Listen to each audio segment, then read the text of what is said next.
Percy Bysshe Shelley was born on 4th August 1792. He began writing poetry, but his first publication was a Gothic novel called Zastrozzi.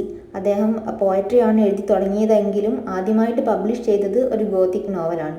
Gothic novel എന്ന് പറയുന്നത് a genre of literature ഒരു type of ലിറ്ററേച്ചറാണ് that covers horror, death and at times romance എന്നാണ് പറയുന്നത്. ഈ horror, ഡെത്തും റൊമാൻസും ഒക്കെ അടങ്ങിയിട്ടുള്ള ഒരു ടൈപ്പ് ഓഫ് ഫിക്ഷനാണ് ഗോത്തിക് നോവൽ എന്ന് പറയുന്നത്. Shelley wrote a pamphlet, The Necessity of Atheism, consequent to which he was expelled from Oxford. Necessity of atheism എന്ന് പറയുന്ന ടോപ്പിക്കിൽ ഒരു ബുക്ക്ലെറ്റ് അദ്ദേഹം എഴുതിയിട്ടുണ്ടായിരുന്നു. അതിനുശേഷം അദ്ദേഹം ഓക്സ്ഫോർഡിൽ നിന്ന് തന്നെ എക്സ്പെൽ ചെയ്യപ്പെട്ടു. ഷെല്ലി മുന്നോട്ട് വെച്ച മറ്റ് ചില ഐഡിയൽസ് ആണ് vegetarianism, socialism and non violent resistance എന്നൊക്കെ പറയുന്നത്. These are Shelley's major works. Thomas Love Peacock എന്ന പോയറ്റിൻ്റെ പോയട്രിയെക്കുറിച്ചുള്ള ചില ആശയങ്ങളെയൊക്കെ ഡിഫെൻഡ് ചെയ്തുകൊണ്ട് ഷെല്ലി എഴുതിയിട്ടുള്ള ഒരു എസ്സെയാണ് എ ഡിഫെൻസ് ഓഫ് പോയട്രി എന്നുള്ളത്. ആ ഒരു വർക്കിൽ, എസ്സേയിൽ അദ്ദേഹം എന്തൊക്കെയാണ് പോയട്രിയെക്കുറിച്ച് പറഞ്ഞിട്ടുള്ളത്, അല്ലെങ്കിൽ what is Shelley's concept of poetry എന്നുള്ളതാണ് നമ്മളിവിടെ ഡിസ്കസ് ചെയ്യുന്നത്. Thomas Love Peacock is a poet and novelist, and in his essay The Four Ages of Poetry, he explains the history and societal role of poetry. In order to refute the arguments of Thomas Peacock, in order to prove the arguments of Thomas Peacock as false, Shelley wrote an essay, A Defense of Poetry. It's an essay written in 1821 and published posthumously in 1840. Even though it was written in 1821, the essay got published only after Shelley's death. Shelley begins his essay, A Defense of Poetry, by dividing mental faculty into two parts, namely reason and imagination. Reason is a kind of logical process, and it enables one to connect ideas together and also to determine their relationship to one another. At the same time, imagination acts upon thoughts and it enables creation. It is the source of artistic desire. Thomas peacock പറഞ്ഞിട്ടുള്ള കാര്യങ്ങളെയൊക്കെ തെറ്റാണ് എന്ന് തെളിയിക്കാൻ വേണ്ടിയിട്ടാണ് Shelly ഈ ഒരു essay, അതായത് defence of poetry എന്ന work എഴുതുന്നത്. അത് സ്റ്റാർട്ട് ചെയ്യുന്നത് എങ്ങനെയാണ്? അദ്ദേഹം മെൻ്റൽ ഫാക്കൽറ്റീസിനെ രണ്ട് പാർട്ടായിട്ട് ഡിവൈഡ് ചെയ്തുകൊണ്ടാണ് ഈ എസ്സേ സ്റ്റാർട്ട് ചെയ്യുന്നത്. അതായത് റീസൺ എന്നും ഇമാജിനേഷൻ എന്നും രണ്ടായിട്ടാണ് ഡിവൈഡ് ചെയ്തിരിക്കുന്നത്.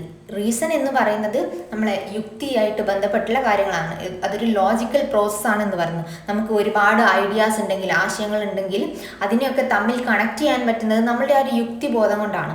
അതേപോലെ തന്നെയാണ് ഒരു ഐഡിയാസിന് മറ്റൊന്നിനോടുള്ള റിലേഷൻഷിപ്പും ഒക്കെ നമുക്ക് അറിയാൻ പറ്റുന്നത് നമ്മൾ യുക്തിപൂർവ്വം ചിന്തിക്കുമ്പോഴാണ്, ആ ലോജിക്കലി നമ്മൾ ചിന്തിക്കുമ്പോഴാണ്. അതേ സമയത്ത് തന്നെ at the same time imagination acts upon thoughts, it enables creation. Imagination എന്ന് പറയുന്നത് നമ്മുടെ സങ്കല്പമാണ്. അതിൽ യുക്തി എന്നൊരു കാര്യത്തിന് അത്രമാത്രം ഇമ്പോർട്ടൻസ് ഇല്ല.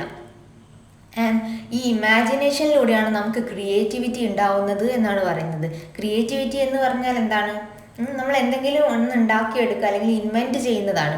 അപ്പോൾ ഒരു ക്രിയേഷന് വേണ്ടിയിട്ട് ഏറ്റവും നല്ലൊരു കാര്യം എന്ന് പറയുന്നത് നമുക്ക് നല്ല രീതിയിലുള്ള ഇമാജിനേഷൻ ഉണ്ടാവുക എന്നുള്ളതാണ്. അതുകൊണ്ട് റീസൺ ആൻഡ് ഇമാജിനേഷൻ രണ്ടും രണ്ട് തലങ്ങളിൽ നിൽക്കുന്ന കാര്യങ്ങളാണെങ്കിൽ കൂടെ ഇത് സെപ്പറേറ്റ് ചെയ്യാൻ പറ്റാത്ത ഒരു കാര്യമാണ്. രണ്ടിനെയും തമ്മിൽ സെപ്പറേറ്റ് ചെയ്യാൻ പറ്റില്ല. Reason is the enumeration of quantities already known and imagination is the perception of the value of these quantities. നമുക്ക് ഒരുപാട് കാര്യങ്ങൾ ആദ്യമേ അറിയാം. ആ കാര്യങ്ങളുടെയൊക്കെ ഒരു റീകൗണ്ടിങ് ആണ് റീസൺ എന്ന് പറയുന്നത്. അതേ സമയത്ത് തന്നെ നമുക്കറിയാവുന്ന ഈ കാര്യങ്ങളുടെയൊക്കെ വാല്യൂ എത്രമാത്രം ഉണ്ട് എന്നുള്ള നമ്മളുടെ വിഷനാണ് ഇമാജിനേഷൻ എന്ന് പറയുന്നത്. അതുകൊണ്ട് രണ്ട് കാര്യങ്ങളെയും നമുക്ക് ഡിവൈഡ് ചെയ്യാൻ പറ്റില്ല. Reason is to imagination as the instrument to the agent, as the body to the spirit and as shadow to the substance. റീസണും ഇമാജിനേഷനും തമ്മിൽ എങ്ങനെ ബന്ധപ്പെട്ടിരിക്കുന്നു എന്നുള്ള കാര്യങ്ങളാണ് ഇപ്പോൾ എക്സാമ്പിളിലൂടെ പറഞ്ഞത്. അതായത് as the instrument to the agent, ഒരു ഏജൻറ്റിന് അദ്ദേഹത്തിൻ്റെ ഇൻസ്ട്രുമെൻ്റ്, ഉപകരണം എത്രമാത്രം ഇമ്പോർട്ടൻ്റ് ആണോ, അതേപോലെ the body to the spirit, ബോഡിയും സ്പിരിറ്റും തമ്മിലുള്ള ഒരു ബന്ധം എങ്ങനെയാണോ, അതേപോലെ തന്നെ as shadow to the substance, ഒരു സബ്സ്റ്റൻസിന് അതിൻ്റെ നിഴൽ, അതിൻ്റെ ഷാഡോ എങ്ങനെയാണോ ഉള്ളത്, അതേപോലെ തന്നെയാണ് റീസൺ ടു ഇമാജിനേഷൻ. റീസണിനെയും ഇമാജിനേഷനെയും ഒരിക്കലും നമുക്ക് സെപ്പറേറ്റ് ചെയ്യാൻ പറ്റില്ല എന്നാണ് പറയുന്നത്. ഒരു മെറ്റീരിയലിന് അതിൻ്റെ ഷാഡോ എങ്ങനെയാണ് ഉള്ളത്, അതേപോലെ ബോഡി ആൻഡ് സ്പിരിറ്റ്, അതേപോലെയൊക്കെ തന്നെയാണ് റീസൺ ആൻഡ് ഇമാജിനേഷൻ എന്നാണ് പറയുന്നത്. The distinction between reason and imagination is akin to the distinction between quantity and quality. ഒരു വസ്തുവിൻ്റെ ക്വാണ്ടിറ്റിയും ക്വാളിറ്റിയും തമ്മിൽ ഡിഫറൻസ് ഉണ്ട്. ക്വാണ്ടിറ്റി എന്ന് പറയുന്നത് അതിൻ്റെ അളവും ക്വാളിറ്റി എന്ന് പറയുന്നത് അതേ കാര്യത്തിൻ്റെ തന്നെ വാല്യൂവുമാണ്. അത് തമ്മിൽ ഡിഫറൻസ് ഉണ്ട്, പക്ഷേ ഒരിക്കലും അത് സെപ്പറേറ്റ് ചെയ്യാൻ പറ്റില്ല. അതേപോലെ തന്നെയാണ് റീസൺ ആൻഡ് ഇമാജിനേഷൻ തമ്മിലുള്ള ഒരു ഡിഫറൻസ് എന്ന് പറയുന്നത്. രണ്ടും സമാനമാണ് എന്നാണ് ഇതിലൂടെ ഷെല്ലി ഉദ്ദേശിക്കുന്നത്. Reason is a lesser faculty but it is necessary and instrumental to the imagination. Reason എന്ന് പറയുന്നതിന് ആ ഒരു കാര്യത്തിന് കുറച്ച് പ്രഭാവം കുറവാണ് എങ്കിൽ തന്നെ എങ്കിലും ഇമാജിനേഷന് റീസൺ അത്യന്താപേക്ഷിതമാണ്, നെസസറിയാണ്. ഈ ഒരു ഇമാജിനേഷന് വേണ്ടിയിട്ട് നമ്മളുടെ സങ്കല്പം അതിനൊക്കെ കുറച്ചുകൂടെ ഡെവലപ്പ് ചെയ്യാൻ വേണ്ടിയിട്ട് റീസണിനെ കുറിച്ച് അല്ലെങ്കിൽ റീസൺ ഉണ്ടായിരിക്കുക എന്നുള്ളത് വളരെ പ്രധാനമായിട്ടുള്ള കാര്യമാണ് എന്നാണ് പറയുന്നത്. Reason implies a mechanical knowledge of things. However, until the imagination allows us to recognise the importance of such facts. Reason എന്നത് ഒരു മെക്കാനിക്കൽ നോളജ് ഓഫ് തിങ്സ് ആണ്. നമുക്ക് യാന്ത്രികമായിട്ട് അല്ലെങ്കിൽ ഓട്ടോമാറ്റിക്കായിട്ട് ഒരു കാര്യത്തിനെ കുറിച്ച് നമുക്കുള്ള നോളജാണ് റീസൺ എന്ന് പറയുന്നത്. പക്ഷേ ഇമാജിനേഷനിലൂടെ ആ ഒരു ഫാക്ട്സിൻ്റെ ഇമ്പോർട്ടൻസ്, വാല്യൂ നമുക്ക് ഐഡൻറ്റിഫൈ ചെയ്യാൻ പറ്റുന്നത് വരെ ആ ഫാക്ട്സിന് ഒരു വാല്യൂ ഉണ്ടാവില്ല എന്നാണ് പറയുന്നത്. അതുകൊണ്ട് reason and imagination both are unseparable and both are necessary. Next point that Shelley says is poetry in a general sense may be defined to be the expression of the imagination. Poetry എന്ന് പറയുന്നത് നമ്മൾ പൊതുവായിട്ട് പറയുകയാണെങ്കിൽ നമ്മുടെ ഇമാജിനേഷൻ്റെ തന്നെ ഒരു expression ആണ് എന്നാണ് പറയുന്നത്. നമുക്ക് ഒരുപാട് സങ്കല്പങ്ങൾ ഉണ്ടാവും, ഭാവനകൾ ഉണ്ടാവും, അതിൻ്റെയൊക്കെ ഒരു പ്രകടിപ്പിക്കലാണ് പോയട്രി എന്നാണ് പറയുന്നത്. എന്ത് ഇമാജിനേഷനാണോ നമുക്കുള്ളത് അതിനെ നമ്മൾ എക്സ്പ്രസ് ചെയ്യുന്നത് പോയട്രിയിലൂടെയാണ്. Poetry is innate to human beings from their origin. Like a wind producing music on a lyre, our internal and external impressions produce poetry in us. According to Shelley, poetry is an innate characteristics of man. ഒരു മനുഷ്യന് ജന്മനാ തന്നെ ഉണ്ടാവുന്ന ഒരു characteristics ആണ് poetry എന്നാണ് Shelly പറയുന്നത്.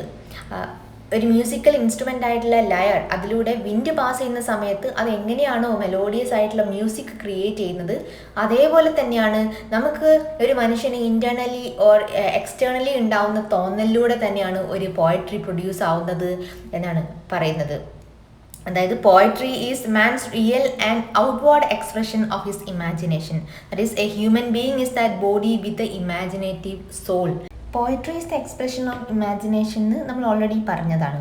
Because imagination has its own language, a poetic language which is directly connected to our thoughts. നമ്മുടെ മനസ്സിലെ ചിന്തകളെയൊക്കെ കണക്ട് ചെയ്യുന്ന ഒരു തരം ലാംഗ്വേജ് തന്നെയാണ് ഇമാജിനേഷൻ ഉള്ളത്. Shelley says that poetry is the highest form of art, supreme to music, painting and sculpture. മറ്റേത് ആർട്ടിനേക്കാളും തന്നെ സുപ്പീരിയർ ആയിട്ടുള്ള ഒരു പൊസിഷനാണ് പോയട്രിക്കുള്ളത് എന്നാണ് ഷെല്ലി പറയുന്നത്. മറ്റെല്ലാ ആർട്സും അതിൻ്റെ കൺസെപ്ഷനും എക്സ്പ്രഷനും നമുക്കുണ്ടാകുന്ന ധാരണയും അത് നമ്മൾ പ്രകടമാക്കുന്ന രീതിയിലും ഒരുപാട് ലിമിറ്റേഷൻസ് ഫേസ് ചെയ്യേണ്ടി വരുന്നുണ്ട്, അൺലൈക്ക് പോയട്രി എന്നാണ് ഷെല്ലി പറയുന്നത്. ഷെല്ലി പറയുന്ന 2 പോയിൻറ്റ്സ് ആണ്. അതായത് poetry is a source of a great delight and poetic imagination is a great instrument of moral good. Imagination makes a man really good and sympathetic എന്നാണ് പറയുന്നത്. A man to be greatly good must imagine intensely and comprehensively, and he must put himself in the place of others. Their pain and pleasure must become his own. Imagination എന്ന് പറയുന്ന ഒരു കാര്യം moral ഗുഡിന് വേണ്ടിയിട്ട് വളരെ important ആയിട്ടുള്ള ഒരു കാര്യമാണെന്നാണ് പറയുന്നത്. ഒരു മനുഷ്യൻ ഒരു നല്ല ഒരു പേഴ്സണാലിറ്റി ആവണമെങ്കിൽ ഹി മസ്റ്റ് ഇമാജിൻ ഇൻറ്റൻസ്ലി, വളരെ ഡീപ്പായിട്ട് ഇമാജിൻ ചെയ്യുന്ന ഒരാളായിരിക്കണം. അയാൾക്ക് അയാളെ തന്നെ മറ്റുള്ളവരുടെ സ്ഥാനത്ത് വെക്കാൻ പറ്റണം. അതായത് മറ്റുള്ളവരുടെ പെയിൻ, പ്ലഷർ എല്ലാം അവൻ്റേത് തന്നെയാണ് ചിന്തിക്കാൻ പറ്റുന്ന ഒരാളായിരിക്കണം. ഇത് തന്നെയാണ് ഷെല്ലിയുടെ ഒരു സോഷ്യൽ ആസ്പെക്ട് ഓഫ് പോയട്രി എന്ന് പറയുന്നത്. That is poetry is not just to induce delight and pleasure, it can and it must inspire goodness in man, but at the same time it must not be didactic. It should allow for a wealth of interpretation. Poetry എന്ന് പറയുന്നത് ഡിലൈറ്റിനും പ്ലഷറിനും വേണ്ടി മാത്രമുള്ളതല്ല, മനുഷ്യനിൽ goodness inspire ചെയ്യാനും കൂടെ ഈ പോയട്രിക്ക് സാധ്യമാവണം. അതേ സമയത്ത് തന്നെ അത് ഡൈഡാക്റ്റിക് ആവാൻ പാടില്ല. ഡൈഡാക്റ്റിക് എന്ന് പറഞ്ഞാൽ ഒരു ഉപദേശിക്കുന്ന രീതിയിലുള്ള, അപ്പം നമുക്ക് മോറൽ ഗുഡ്നെസ് എല്ലാവർക്കും നെസസറി ആണ് എന്ന് പറയുമ്പോഴും it must not be didactic. അത് ആ ഒരു മോറൽ ഗുഡ്നെസ്സിനെ പറ്റി ഉപദേശിക്കുന്ന രീതിയിലാവരുത് പോയട്രി എന്നും ഷെല്ലി പറയുന്നുണ്ട്. പ്ലാറ്റോയുടെ ഒരു കോൺസെപ്റ്റാണ് പോയറ്റിക് ഇൻസ്പിരേഷൻ എന്ന് പറയുന്നത്. ആ ഒരു കോൺസെപ്റ്റിനെ അഗ്രി ചെയ്തുകൊണ്ട് ഷെല്ലി പറയാണ്, one can not compose poetry consciously. The source of poetic creation is innate and the moment of inspiration will be sudden and transitory.